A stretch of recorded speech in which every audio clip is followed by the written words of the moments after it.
ಜೀಸನ್ friends ನನಗೆ ಸ್ವಲ್ಪ order ಬಂದಿದೆ, ಅದ್ರ ಬಗ್ಗೆ ವಿಡಿಯೋ ಮಾಡೋಣ ಅಂತೇಳಿ ವಿಡಿಯೋ ಮಾಡ್ತೀನಿ. ಫಸ್ಟ್ ಬಂದು ಮಾಂಗಲ್ಯ ಚೈನ್ ಒಂದು ಆರ್ಡರ್ ಬಂದಿದೆ. ಮಾಂಗಲ್ಯ ಚೈನ್ ಬಂದು ಕಸ್ಟಮರ್ ಬಂದು ರಾಯಚೂರಿಂದ. ಇದಕ್ಕೆ ಮೊದಲು ಇವರು ಸಿಂಗಲ್ ಬಳೆ ಮಾಡಿಸಿದ್ರು, ಮತ್ತೆ ಮಾಂಗಲ್ಯ ಚೈನ್ ಇನ್ನೂ ಆಗಿಲ್ಲ ಅಂತ ಹೇಳಿದ್ರೆ ಇವಾಗ ಮಾಂಗಲ್ಯ ಚೈನ್ ಕೂಡ ರೆಡಿ ಆಗಿದೆ. ನೋಡ್ಬೋದು ಡಿಸೈನ್ ತುಂಬಾ ಚೆನ್ನಾಗಿದೆ. ಇದು ನಾನು ಇದಕ್ಕೆ ಮೊದಲು ಕೂಡ ಮಾಡಿದ್ದೀನಿ ಈ ಡಿಸೈನ್ ನ. ಇದು ತೂಕ ಬಂದು 35 ಗ್ರಾಮ್ ಅಲ್ಲಿ ಮಾಡಿದ್ದಾರೆ. 40-45 ಇದ್ರೆ ಇನ್ನೂ ಚೆನ್ನಾಗಿರೋದು. ಪರವಾಗಿಲ್ಲ, ಇದು ಡೀಸೆಂಟ್ ಆಗಿದೆ, ಚೆನ್ನಾಗಿರುತ್ತೆ. 35 ಗ್ರಾಮ್ ಅಂದ್ರೆ ಏನು ಕಡಿಮೆ ಏನಲ್ಲ. ತುಂಬಾ ಚೆನ್ನಾಗಿ ಬಂದಿದೆ. ಅಂದ್ರೆ ಮೋಪೆ ಒಂದು 5 ಗ್ರಾಮ್ ಬರುತ್ತೆ. ಇನ್ನು ಚೈನ್ ಬಂದ್ಬಿಟ್ಟು 30-31 ಗ್ರಾಮ್ ಅಷ್ಟಿದೆ ತೂಕ ಇದೆ ಇದು. ಇದು ಮಾಂಗಲ್ಯ ಚೈನ್ ಒಂದಾಯ್ತು. ಮತ್ತೆ ಬಂದು ಕಸ್ಟಮರ್ ಫಸ್ಟ್ ಟೈಮ್ ಮಾಡ್ತಿರೋದು ಆರ್ಡರ್. ಕಸ್ಟಮರ್ ಇವ್ರ ಹೆಸರು ಏನಂತ ಕೂಡ ಗೊತ್ತಿಲ್ಲ, ನಾನು ಕೇಳೂ ಇಲ್ಲ ಇದುವರೆಗೂ ಕೂಡ, ಹೆಸರು ಕೂಡ ಕೇಳಿಲ್ಲ. ಅಮೌಂಟ್ ಏನೋ ಹಾಕಿದ್ದಾರೆ. ಇದು ಬಂದು ಜುಮ್ಕಾ ಬಂದು 15 ಗ್ರಾಮ್ ಅಲ್ಲಿ ಹೇಳಿದ್ರು ಕಸ್ಟಮರು. 15 ಗ್ರಾಮೇ ಆಗಿದೆ. ಏನಂದ್ರೆ ಅವ್ರು ಹೇಳಿದೇನಂದ್ರೆ ಸೈಜ್ ಸಣ್ಣ ಬಂದ್ರು ಪರವಾಗಿಲ್ಲ ಸರ್, ನಮ್ಗೆ ಗಟ್ಟಿಯಾಗಿರ್ಬೇಕು ಅಂತ ಹೇಳಿದ್ರು. ಇದು ಒಳ್ಳೆ ಮಾತು. ಯಾಕಂದ್ರೆ ಕೆಲವ್ರು ಏನ್ ಮಾಡ್ತಾರೆ ಅಂದ್ರೆ ಸೈಜ್ ದೊಡ್ಡದಾಗಿ ಬರ್ಬೇಕು, ಬ್ರಾಡ್ ಆಗಿರ್ಬೇಕು ಅಂತಾರೆ, ತೂಕ ಮಾತ್ರ ಬೇಡ ಅಂತ ಕಡಿಮೆ ಇರ್ಲಿ ಅಂತಾರೆ. ಆದ್ರೆ ಇವ್ರು ಹಂಗಲ್ಲ, ರಿವರ್ಸ್ ಅಲ್ಲಿ ಹೇಳಿದ್ದಾರೆ. ತುಂಬಾ ಖುಷಿ ಆಯ್ತು. ಯಾಕಂದ್ರೆ ಸೇಮ್ ಡಿಸೈನ್ ಬರ್ಬೇಕು ಅಂತ ಹೇಳಿದ್ರು, ಸೇಮ್ ಡಿಸೈನ್ ಮಾಡಿದ್ವಿ. 15 ಗ್ರಾಮ್ ಅಂದ್ರೆ 15 ಗ್ರಾಮ್ ಅಲ್ಲಿ ಆಗಿದೆ. ಅವ್ರ ಶಾಂಪಲ್ ಏನ್ ಡಿಸೈನ್ ಕೊಟ್ಟಿದಾರೋ ಸೇಮ್ ಆಸ್ ಇಟ್ ಇಸ್ ಅದೇ. ಯಾಕಂದ್ರೆ ಇದಕ್ಕೆ ಮೊದಲು ಕೂಡ ನಾನು ತುಂಬಾ ಸಲ ಮಾಡಿದೀವಿ ಇದನ್ನ. ಇದು ಬಂದು 3.5-4 ಗ್ರಾಮ್ ಅಷ್ಟು ಆಗುತ್ತೆ. ಇದು ನೋಡ್ಬೋದು ಡಿಸೈನ್. ಇದು ಕೂಡ ಕಸ್ಟಮರ್ ನಮ್ಗೆ ಹಳೆ ಕಸ್ಟಮರ್. ಇವರು ಈ ನೆಕ್ಲೆಸ್ ಜೊತೆಗೆ ಆರ್ಡರ್ ಮಾಡಿದ್ದಾರೆ ಇದನ್ನ. ನೆಕ್ಲೆಸ್ ಬಂದು 16 ಗ್ರಾಮ್ ಸಮಥಿಂಗ್ ಇದೆ, 16 ಗ್ರಾಮ್ ಇದೆ. ಇದು ಬಂದು ನೆಕ್ಲೆಸ್ ಬಂದು ಇದು ಕಸ್ಟಮರ್ ಸೆಲೆಕ್ಟ್ ಮಾಡಿದ್ರು. ಇದಕ್ಕೆ ಸೆಟ್ ಆಗೋತ್ರ ಇದೊಂದು ವಾಲೆನೋ ಅದು. ಮತ್ತೆ ಬಂದು ಬೆಂಗಳೂರಿಂದ ಬನಶಂಕರಿಯಿಂದ ಮೇಡಮ್ ಅವರು, ಮಹಾಲಕ್ಷ್ಮಿ ಮೇಡಮ್ ಅಂತ ಹೇಳ್ಬಿಟ್ಟು ಇವರು ತುಂಬಾ ಸಲ ಜ್ಯುವೆಲ್ಲರಿ ಮಾಡಿಸಿದ್ದಾರೆ ನನ್ಗೆ. ಇವ್ರು ಏನಂದ್ರೆ ಪಿಕಾಕ್ ಅಲ್ಲ, ಇದು ಗಂಡಬೇರುಂಡ. ಅದು ಒಂದು ಸರ ಹೇಳಿದ್ದಾರೆ ಇವ್ರು ಏನಂತ ಮೊದಲು ಕೂಡ ಮಾಡಿದ್ದೆ ಇದನ್ನ. ಆದ್ರೆ ಅವಾಗ ಇದು ಪೀಸಸ್ ಏನು ಮಾಡಿರ್ಲಿಲ್ಲ ಅವ್ರಿಗೆ. ಮತ್ತೆ ಇವಾಗ ಇವ್ರಿಗೆ ಏನಂದ್ರೆ ಆಂಟಿ ಕಲರ್ ಮಾಡ್ಬೇಕು ಅಂತ ಹೇಳಿದ್ರು ಮೇಡಮ್ ಅವರು. ನಾನು ನೋಡ್ತೀನಿ ಮೇಡಮ್, ಇನ್ನ ಏನು ಹಾಕಿಲ್ಲ ಅಂತ ಹೇಳಿದ್ರು. ಯಾಕಂದ್ರೆ ಆಂಟಿ ಕಲರ್ ಮಾಡಿದ್ರೆ ಚೆನ್ನಾಗಿರಲ್ಲೇನೋ ಅಂತ ಅನಿಸ್ತು. ಯಾಕಂದ್ರೆ ಅವರು ಎಲ್ಲದಕ್ಕೂ ಆಂಟಿ ಕಲರ್ ಮಾಡ್ಕೊಟ್ಟಿದೀನಿ, ಇದೊಂದು ಹಂಗೆ ಇರ್ಲಿ ಅನ್ನೋ ತರ ಇದೊಂದು ಯೋಚನೆ ಮಾಡಿದೆ. ಯಾಕಂದ್ರೆ ತುಂಬಾ ಗೋಲ್ಡ್ ಕಲರ್ ಅಲ್ಲಿ ತುಂಬಾ ಚೆನ್ನಾಗಿ ಕಾಣ್ತಿದೆ ಅನ್ಸುತ್ತೆ ನನಗೆ. ಕಲರ್ ಹಾಕೋದಕ್ಕಿಂತ ಹಂಗೆ ಇದ್ರೆ ಚೆನ್ನಾಗಿರುತ್ತೆ ಅಂತ ಅನಿಸ್ತು, ಅದಕ್ಕೆ ಹಂಗೆ ಇಟ್ಟಿದ್ದೀನಿ. ಮತ್ತೆ ಬೀಡ್ಸ್ ಬಂದು ಅವ್ರ ಹತ್ರ ಮೊದಲೇ ಇತ್ತಿದ್ದು, ಹಂಗಾಗಿ ಅವ್ರ ಬೀಡ್ಸೇ ಇದಕ್ಕೆ ಮೊದಲನೇ ಅವ್ರು ಬೇರೆ ಏನಕ್ಕೆ ಯೂಸ್ ಮಾಡ್ತಿದ್ರು, ಅದನ್ನ ಯೂಸ್ ಮಾಡ್ತಿಲ್ಲ ಈಗ ಅಂತ ಹೇಳ್ಬಿಟ್ಟು ಅದನ್ನ ನಮ್ಗೆ ಕೊಟ್ಟಿದ್ದಾರೆ. ಅದನ್ನ ನಾನು ಇದಕ್ಕೆ ಹಾಕಿದೀವಿ. ತೂಕ ಬಂದು ಒಂದು 14 ಗ್ರಾಮ್ ಆಗಿರ್ಬೋದು. ತೂಕ ನೋಡ್ಕೊಂಡಿಲ್ಲ ನಾನು, 14 ಗ್ರಾಮ್ ಆಗಿರುತ್ತೆ ಬಿಡಿ, ಅದಕ್ಕಿಂತ ಜಾಸ್ತಿ ಏನು ಆಗಿರಲ್ಲ. ಇದು ವಿಷಯ. ಮತ್ತೆ ಬಂದು ಚಿನ್ನ ಒಬ್ಬರು ಆರ್ಡರ್ ಮಾಡಿದ್ದಾರೆ. ಇವರು ಕೂಡ ಇವ್ರ ಹೆಸರು ಇಲ್ಲಿದೆ, ಎಲ್ಲೆಲ್ಲೋ ಇಟ್ಬಿಟ್ಟಿರ್ತೀವಿ, ನೆನಪೇ ಇರಲ್ಲ.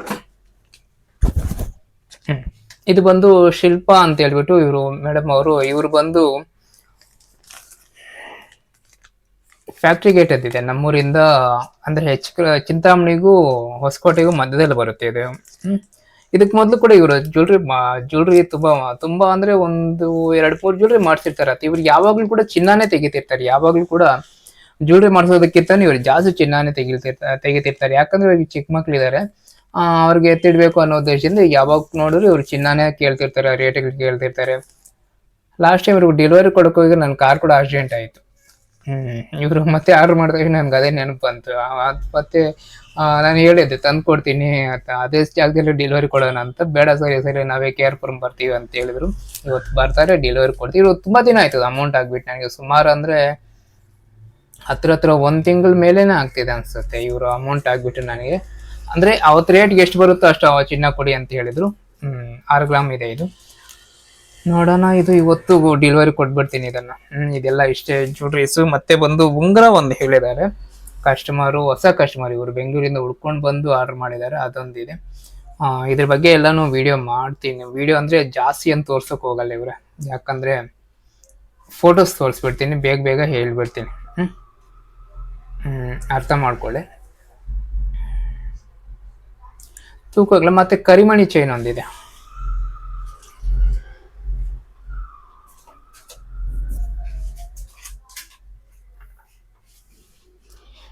ಕರಿಮಣಿ ಚೈನ್ ಒಂದಿದೆ. ಇದು ಬಂದು ತೂಕ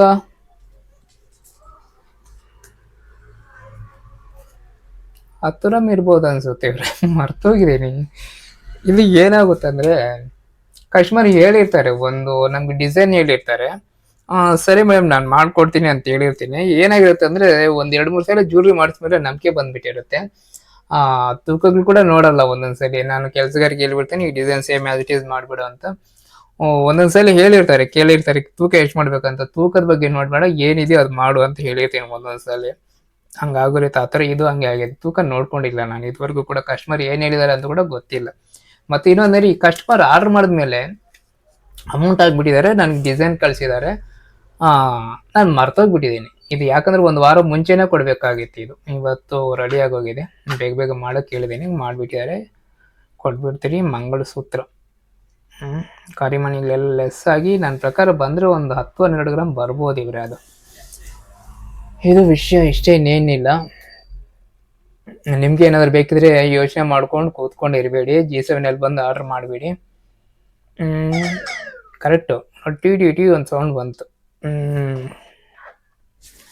ಮತ್ತೆ ಇನ್ನೇನಿಲ್ಲ, ಏನಾದ್ರು ಬೇಕಿದ್ರೆ ಬಂದು G7 ಆರ್ಡರ್ ಮಾಡಿ. ಮೇಕಿಂಗ್ ಚಾರ್ಜ್ ತುಂಬಾ ಕಡಿಮೆ ಇರುತ್ತೆ. ಮತ್ತೆ ನಿಮ್ಗೆ ನಾನು ಹೇಳೋದಂದ್ರೆ, ಇದು ನಾನು ಬಿಲ್ಡಪ್ ಕೊಡಿ ಹೇಳ್ತೀನಿ ಅಂತ ಅನ್ಕೋಬೇಡಿ. ಏನಂದ್ರೆ ತುಂಬಾ ಜನ ಹೇಳ್ತಾರೆ, ಅದು ನಿಮ್ಗೂ ಆಗುತ್ತೇನೋ, ಒಳ್ಳೇದಾಗುತ್ತೇನೋ ನೋಡೋಣ. ಏನಂದ್ರೆ G7 ಆರ್ಡರ್ ಮಾಡಿದ್ರೆ ಮತ್ತೆ ಪದೇ ಪದೇ ಮಾಡ್ತಿರ್ತೀವಿ, ಇದಕ್ಕಿಂತ ತುಂಬಾ ತಗೊಳ್ತಿರ್ತೀವಿ ಅಂತ ತುಂಬಾ ಜನ ಹೇಳ್ತಾರೆ. ಅದು ಖುಷಿ ಆಗುತ್ತೆ. ಅದು ನಿಜಾನ ಸುಳ್ಳು ಅದು ಕಸ್ಟಮರ್ ಹೇಳ್ಬೇಕು. ನಾನು ಹೇಳಿದ್ರೆ ಚೆನ್ನಾಗಿರಲ್ಲ. ಕಸ್ಟಮರ್ ಹೇಳಿರೋದು ನಾನು ಹೇಳ್ತಿದ್ದೀನಪ್ಪ. ನಾನು ಹಂಗಂತ ನಮ್ಮ ಮನೆಗೆ ನಾನೇನು ಸೇವ್ ಮಾಡಕ್ ಆಗ್ತಿಲ್ಲ ಚಿನ್ನಾನ, ಯಾಕೆ ಹೇಳ್ತೀರಾ?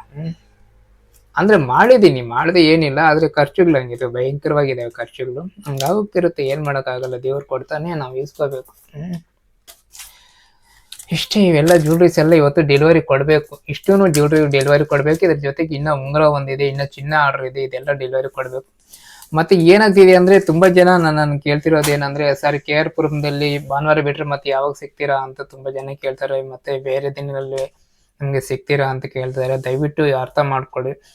ನಾನು ಈ ಕಡೆ ಚಿಂತಾಮಣಿ ಅಂಗಡಿಯಲ್ಲಿ ನೋಡ್ಕೋಬೇಕು, ಮತ್ತೆ ಒಂದ್ ಕಡೆ ಡೆಲಿವರಿ ಕೊಡೋದಿರುತ್ತೆ ಒಂದೊಂದ್ಸಲ, ಅದನ್ನು ನೋಡ್ಕೋಬೇಕು. ಆರ್ಡರ್ ಕೊಟ್ಟಿರ್ತಾರೆ, ಅದನ್ನು ಬರ್ಕೋಬೇಕಾಗುತ್ತೆ, ಅದನ್ನು ಡೀಟೇಲ್ ಹೇಳ್ಬೇಕಾಗುತ್ತೆ.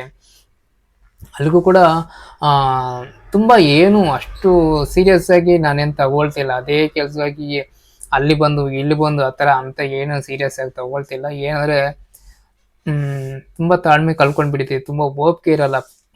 ಏನಾಗುತ್ತೆ ಅಂದ್ರೆ ಆಗಿದ್ದಾಗ್ಲಿ ಬಿಡಪ್ಪ ಸಾಕು ಅಂತ ಅನ್ಸ್ಬಿಡುತ್ತೆ ಒಂದೊಂದ್ಸಲಿ. ಯಾಕಂದ್ರೆ ಅಷ್ಟು ರಿಸ್ಕ್ ಆಗ್ಬಿಟ್ಟಿದೆ, ಓಡಾಡಕ್ ಆಗ್ತಿಲ್ಲ. ಅದಕ್ಕೋಸ್ಕರ ನಾನು ಕೇಳೋದು, ನಿಮ್ಮಲ್ಲಿ ರಿಕ್ವೆಸ್ಟ್ ಮಾಡ್ಕೊಳ್ಳೋದೇನಂದ್ರೆ, ಭಾನುವಾರ ಮಾತ್ರ ಒಂದಿನ KR ಪುರದಲ್ಲಿ ಇರೋಕ್ಕೆ ಟ್ರೈ ಮಾಡ್ತಿರ್ತೀನಿ. ಅದು ಕೂಡ ಆರ್ಡರ್ ಇದ್ರೆ ಮಾತ್ರನೇ ಬರ್ತೀನಿ. ಯಾಕಂದ್ರೆ ಒಂದೊಂದ್ಸಲಿ ಆರ್ಡರ್ ಏನಿರಲ್ಲ. ಮೊನ್ನೆ ಒಂದು 2-3 ವಾರ ಕಂಟಿನ್ಯೂ ಆಗಿ KR ಪುರ ಬರ್ಲಿಕ್ಕೆ ಆಗ್ಲಿಲ್ಲ. ಭಾನುವಾರ ಒಂದಿನ ಅಂದ್ರೆ ಒಂದಿನ ಕೂಡ ಬರ್ಲಿಕ್ಕೆ ಆಗಲಿಲ್ಲ. ಏನಾಯ್ತು ಅಂದ್ರೆ ರೇಟ್ಗಳು ಡಿಫ್ರೆನ್ಸ್ ಆಗ್ತಿರೋದೊಂದು, ಮತ್ತೆ ಸೀಸನ್ ಏನು ಅಷ್ಟಿರಲಿಲ್ಲ, ಮದುವೆ ಸೀಸನ್. ಎಮರ್ಜೆನ್ಸಿ ಆಗಿ ಡೆಲಿವರಿ ಕೊಡಬೇಕು ಅನ್ನೋ ತರ ಯಾವ್ದು ಇರ್ಲಿಲ್ಲ. ಹಂಗಾಗಿ ಬರ್ಲಿಲ್ಲ. ಇವತ್ತು ಬರ್ತಿದ್ದೀನಿ. ಏನಾದ್ರೂ ಇದ್ರೆ ಬಂದು ಆರ್ಡರ್ ಮಾಡಿ. ಮತ್ತೆ ಇನ್ನೊಂದೇನಂದ್ರೆ, ನೀವು ನಂಬೇಕು, ನಂಬಿಲ್ಲ ಅಂದ್ರೆ ಏನ್ ಆಗಲ್ಲ. ತುಂಬಾ ಜನ ಏನ್ ಮಾಡ್ತಾರೆ ಅಂದ್ರೆ, ವೇಸ್ಟೇಜ್ ಮೇಕಿಂಗ್ ಚಾರ್ಜ್ ಎಷ್ಟು ಮಾಡ್ತೀರಾ, ಮತ್ತೆ ನಿಮ್ಮ ಅಂಗಡಿಯಲ್ಲಿ ಅದು ಎಲ್ಲಿ ಇದೆಲ್ಲಿ ಅಂತ ಎಲ್ಲ ಕೇಳ್ತಿರ್ತಾರೆ. ಇದೆಲ್ಲ ಕೇಳ್ಕೊಂಡಿದ್ರೆ ಏನು ಆಗಲ್ಲ. ಇಷ್ಟು ಜನ ನಂಬಿದಾರಲ್ಲ, ನೀವು ನಂಬಿ ಅಷ್ಟೇ. ನಾನು ಏನ್ ಹೇಳಿ, ಯಾರಿಗೆ ಏನು ಅದರಲ್ಲಿ ಏನು ನಷ್ಟ ಆಗುವಂಥದ್ದು ಏನಿರಲ್ಲ. ಎಲ್ಲರೂ ಹೆಂಗೆ ಮೇಕಿಂಗ್ ಚಾರ್ಜ್ ಮಾಡ್ತಾರೆ ಅದಕ್ಕಿಂತ ಸ್ವಲ್ಪ ಪರ್ಸೆಂಟೇಜ್ ಕಡಿಮೆನೇ ತಗೊಂಡಿರ್ತಂತ, ಜಾಸ್ತಿ ಅಂತ ತಗೊಂಡಿರಲ್ಲ. ಮಾಡ್ತಾರೆ ಇವ್ರೆ. ನಾನು ಹೇಳೋದು, ನಾನು ಒಬ್ಬನೇ ಕಡಿಮೆ ಮಾಡ್ತೀನಿ ಅಂತ ನಾನು ಹೇಳ್ತಿಲ್ಲ. ತುಂಬಾ ಜನ ಮಾಡೋರಿದ್ದಾರೆ, ಅದನ್ನ ನಿಮ್ಗೆ ಗೊತ್ತಿರಲ್ಲ ಅಷ್ಟೇ. ನಾನು ಹೇಳೋದೇನಂದ್ರೆ, ನೀವು ಒಂದು ದೊಡ್ಡ ಜ್ಯುವೆಲ್ರಿ ಶಾಪ್ಗೆ ಹೋದ್ರೆ, ಇವಾಗ ಇದಕ್ಕೆ ಎಕ್ಸಾಂಪಲ್ ಈ ತರ ಜುಮ್ಕಾ ಇದೆ ಅನ್ಕೊಳ್ಳಿ, ಇದಕ್ಕೆ 12-14% ವರೆಗೂ ಮಾಡೋರು ಇರ್ತಾರೆ. ಇನ್ ಕೆಲವರು ಏನ್ ಮಾಡ್ತಾರೆ ಅಂದ್ರೆ, ಈ ಮೇಕಿಂಗ್ ಚಾರ್ಜೇ ಇಲ್ಲ, ವೇಸ್ಟೇಜ್ ಇಲ್ಲ, ಏನೇನೋ ಹೇಳ್ತಾರೆ. ಅದೆಲ್ಲ ಇಲ್ಲ. ನಮ್ಮಲ್ಲಿ ಒಂದ್ ಲೆವೆಲ್ಗೆ ಮೇಕಿಂಗ್ ಚಾರ್ಜ್ ಇದ್ದೇ ಇರುತ್ತೆ. ಮೇಕಿಂಗ್ ಚಾರ್ಜ್ ಇಲ್ಲದೆ ಏನೂ ಇರಲ್ಲ. ಪ್ಯೂರಿಟಿ 916 ಬಿಟ್ರೆ ಬೇರೆ ಯಾವ್ದು ಇರಲ್ಲ. ಯಾವ್ದು ಕೆಲವೊಂದು ಬಳೆಗಳು, ಮಂಗಲ್ಯ ಚೈನ್ ಇಂಥವು ಏನಾದ್ರು ಇದ್ರೆ ಮಾತ್ರ ಮೇಕಿಂಗ್ ಇದು ಪ್ಯೂರಿಟಿಯಲ್ಲಿ ಸ್ವಲ್ಪ ಕಡಿಮೆಗೆ ಮಾಡಿಕೊಟ್ಟಿರ್ತಾರೆ. ಕಡಿಮೆಗೆ ಅಂದ್ರೆ ಅದು ಅವ್ರ ಇಷ್ಟ, ಅದು ಕಡಿಮೆಗೆ ಮಾಡಿಸ್ಕೊಳ್ತೀವಿ. ಇವಾಗ ಕೆಲವರೊಂದು ಬಳೆಗಳು ಇವೆಲ್ಲ ಏನಂದ್ರೆ 80-85 ಟಚ್ ಅಲ್ಲಿ ಮಾಡಿದ್ರೆ ಗಟ್ಟಿ ಬರುತ್ತೆ. ಅದು 916 ಅಲ್ಲಿ ಮಾಡೋದಕ್ಕಿಂತನೂ ಬಳೆಗಳು ಯಾವತ್ತೂ ಅಷ್ಟೇ ಕಡಿಮೆ ಟಚ್ ಅಲ್ಲಿ ಮಾಡಿಸ್ಕೊಳ್ಳೋದು ಒಳ್ಳೇದು. ಮಂಗಲ್ಯ ಚೈನು ಅಷ್ಟೇ, ಒಂದ್ ಲೆವೆಲ್ಗೆ ಒಂದು 85 ಟಚ್ ಈ ತರ ಮಾಡಿಸ್ಕೊಂಡ್ರೆ ಚೆನ್ನಾಗಿರುತ್ತೆ. ತುಂಬಾ ಗಟ್ಟಿ ಬರುತ್ತೆ, ಬಾಳಿಕೆ ತುಂಬಾ ಚೆನ್ನಾಗಿ ಬರುತ್ತೆ. ಅದಕ್ಕೋಸ್ಕರ ಈ ಜುಮ್ಕಾ ಹಾರಗಳು ಇವೆಲ್ಲ ಯಾವತ್ತೋ ಒಂದಿನ ಹಾಕೊಳ್ತೀವಿ ಅಷ್ಟೇ. ಅದನ್ನ ಪ್ಯೂರಿಟಿಯಲ್ಲಿ ಇಟ್ಕೊಳ್ಳೋದೇ ಒಳ್ಳೇದು, ಯಾಕಂದ್ರೆ ನಮ್ಗೆ ಇನ್ವೆಸ್ಟ್ ಮಾಡಿರ್ತೀವಲ್ಲ ಅದಕ್ಕೋಸ್ಕರ ಅಷ್ಟೇ. ಏನಾದ್ರು ಬೇಕಿದ್ರೆ ಬಂದು ಜೇಸನ್ ಅಲ್ಲಿ ಆರ್ಡರ್ ಮಾಡಿ. ನಮ್ಮ ಅಂಗಡಿ ಬಂದು ಕೇರ್ಪುರದಲ್ಲಿ, ಕೇರ್ಪುರ ಅಂದ್ರೆ ಮಿಡಲ್ ಸಿಗ್ನಲ್ ಹತ್ರ SJS ಕಾಲೇಜ್ ಅಂತ ಬರುತ್ತೆ, ಆ ರೋಡಲ್ಲಿ. ನಿಮ್ಗೆ ಈಸಿಯಾಗಿ ಸಿಗುತ್ತೆ ಅಂಗಡಿ ಅಡ್ರೆಸ್, ಏನು ರಿಸ್ಕ್ ಏನಿಲ್ಲ. ಆಯ್ತಾ, ಅಲ್ಲೊಂದು ಅಂಗಡಿ ಇದೆ, ಚಿಂತಾಮಣಿಯಲ್ಲಿ ಇದೆ. ನಿಮ್ಗೆ ಎಲ್ಲಿ ಬೇಕಲ್ಲಿ ಬಂದು ಆರ್ಡರ್ ಮಾಡಿ ಡೆಲಿವರಿ ತಗೊಳ್ಳಿ. ಇದು ವಿಷಯ. ಬಾಯ್.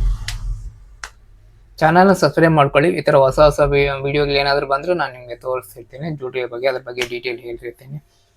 ಸಬ್ಸ್ಕ್ರೈಬ್ ಮಾಡ್ಕೊಳ್ಳಿ, ಮರೀದೆ. ಬಾಯ್ ಬಾಯ್ ಬಾಯ್.